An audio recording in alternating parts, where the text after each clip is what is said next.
today you guys are in for a treat. We are making a delicious recipe from my book, The Comfortable Kitchen. I'm not gonna say it's my favorite, but it's definitely something I'm very proud of and something that I make on repeat in my kitchen. The Paleo Lemon Chicken.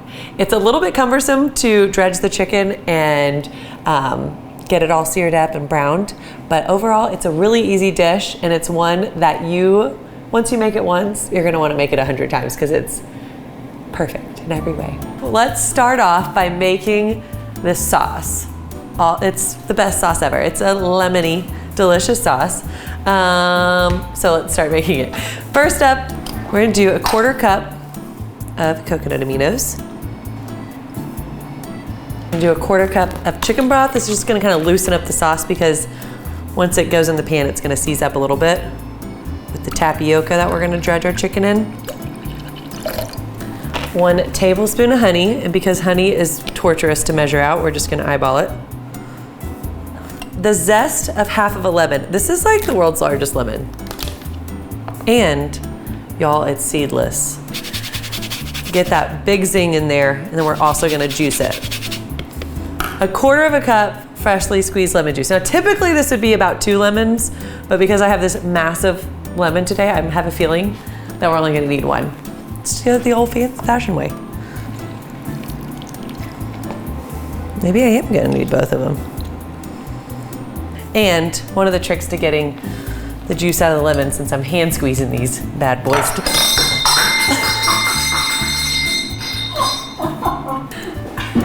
I'm gonna rinse this off. So the key to getting a lot of juice is you roll it and then you throw it across the room, and then all the juice comes out. All right, so let's pretend that didn't happen. We're going to okay, we officially have a 1/4 cup of lemon juice, thank God. And we're gonna put that in here. 1/2 teaspoon of fish sauce. Give it a little bit of that salty umami flavor. Whenever I make paleo Asian inspired dishes, I love the combination of both coconut aminos and fish sauce because it's going to closely mimic the essence of a soy sauce. Toasted sesame oil, about 1 teaspoon of that. We're going to grate some fresh ginger in there. The fresh ginger is gonna really give it that bright zing that we want and flavor, where this is gonna taste restaurant worthy. 2 cloves of garlic minced. Chili flakes to give it a little kick. Optional, but recommended. About 1/2 teaspoon. And we're just gonna set this aside while we prep our chicken. I took 1.5 pounds of chicken and I cut it up into little cubes. You could also use chicken tenders, easier, it's nice and tender already, hence the name, and cut it up into 1-inch cubes as well. Otherwise I like to kind of pound it and then cut it up so they're already tenderized. About 1 teaspoon of kosher salt. Oh, we are not using black pepper today. We are using white pepper. And you can use black pepper, but I do like the flavor that this adds to Asian dishes, and I like that it doesn't have those like black speckles when you're cooking. So, you do you, but it does have a different flavor profile, just ever so slightly. We're gonna just do a splash of coconut aminos just to kind of marinate that chicken a little bit. Just 1 tablespoon of avocado oil in there. And then last but not least, we're gonna take an egg and we're gonna add some egg white. Added the egg white. Just kind of leave the yolk out, drop the egg white in. Okay, so now that all of our ingredients are in there, we're gonna give it a stir until it's well combined. Now, this is essential that whatever skillet you decide to use today, that it's non-stick and that it's deep. This is a deep, non-stick, large skillet because we got a lot of sauce in there, and I can assure you if you make this with a stick skillet, you're gonna not like it. It won't work. So grab a couple tools. Okay, it's like the bells at the church. Anywho, all right, we're gonna do some tapioca flour in a shallow bowl. Whoa! And on my counter, about 1/3 cup. You know what, this really is some organized chaos today. So here's the part that takes some time, but is worth it. I've done this to where I like just toss the tapioca in with the chicken and it just doesn't do the trick. So take your surgical tools, not really, you can use your fingers as well. And you're gonna roll each little measly piece of chicken into the tapioca until it's stretched. Shake off the excess and then set it on a sheet tray. But this is gonna give our chicken that perfect, delicious crust that makes this dish absolutely irresistible. People DM me about this recipe and say it's the best thing they've ever made at home by themselves.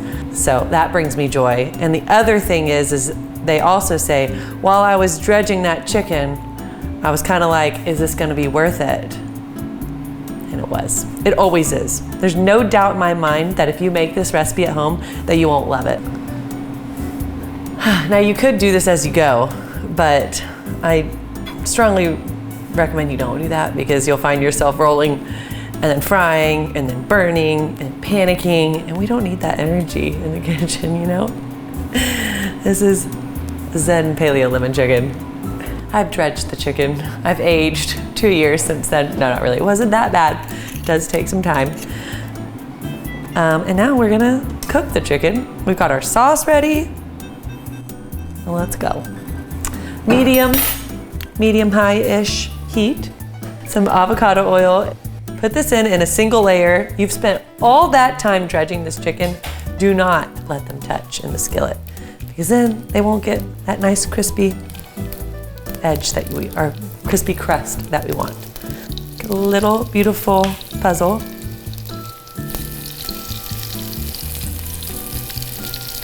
We're just gonna do this in batches until they're all golden brown and just about cooked through. They're gonna go back in the sauce so they have a little bit more time to finish cooking. But you want them that nice golden brown crust all over, 2 to 3 minutes aside. So you can see we've got a golden brown crust on both sides. So we're gonna put all of the chicken over on this clean sheet tray and then just do this one more time to finish up the other batch. We're not deep frying, we're shallow frying. All cooked through, we're gonna set this aside and we're gonna reduce our heat down to medium. Sauce in the skillet.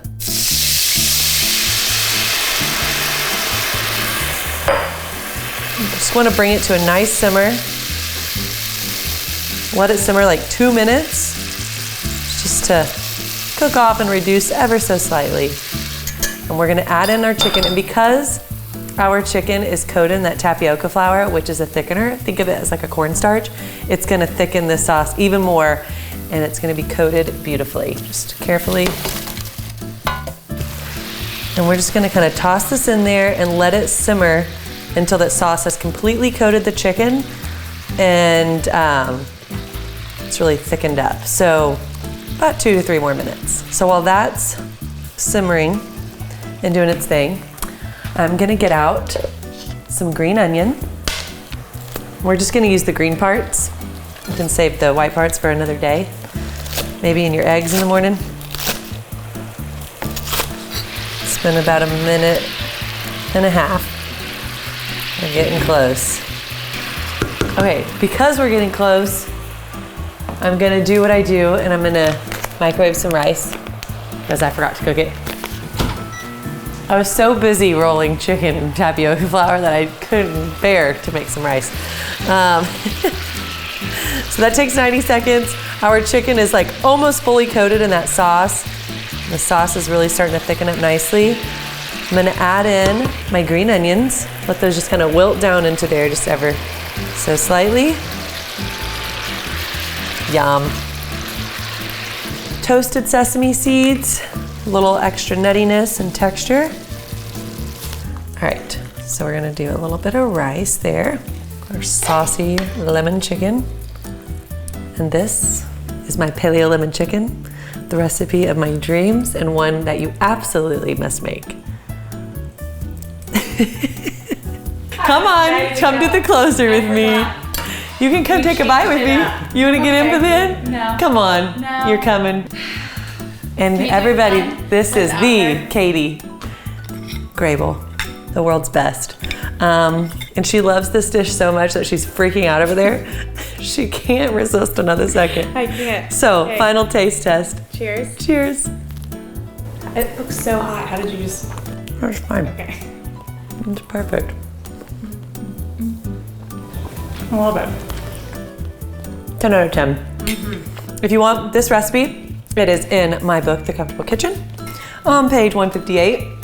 I also have a ton of other amazing Asian-inspired stir fries on my blog, thedefineddish.com, and that's all. Bye. I'm gonna have a green onion in my tooth.